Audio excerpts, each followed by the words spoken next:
In today's video, I'm going to teach you how to unsubscribe from Docusign. Whether you're simplifying your digital tools or just no longer require Docusign's services, we'll guide you through the process quickly and easily within just 5 minutes. First, we need to navigate to the Docusign website. You can do this by entering www.docusign.com into your web browser.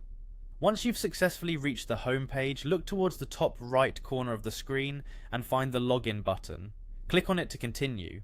Now onto logging into your account, simply type in your credentials, your email and password, and click sign in. This will redirect you to your Docusign home.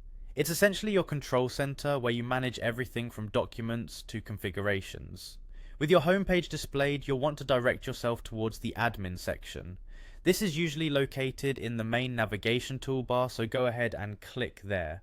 The admin area is where all the essential control settings reside, and it's where we'll manage your subscription details. Once you're on the admin page, locate the plan and billing section.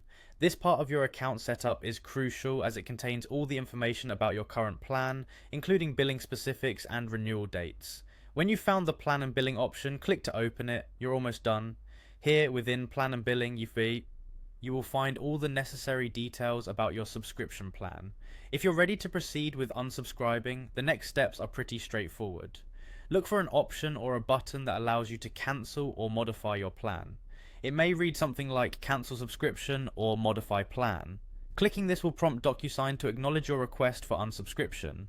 As a tip, it's always good practice to read through any messages or warnings Docusign might provide during this process. They may offer valuable information concerning what will happen once the cancellation is complete, such as accessing old documents or potential refunds. Make sure you make your decision mindfully, understanding the terms and conditions thoroughly.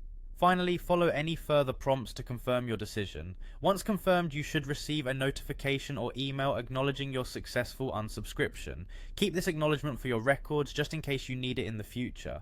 And there you go, you've successfully unsubscribed from Docusign. Remember, if you change your mind or perhaps need to use Docusign services again, you can always reactivate or set up a new account with ease. Thank you for joining us, and we hope this guide made your unsubscription process smooth and manageable.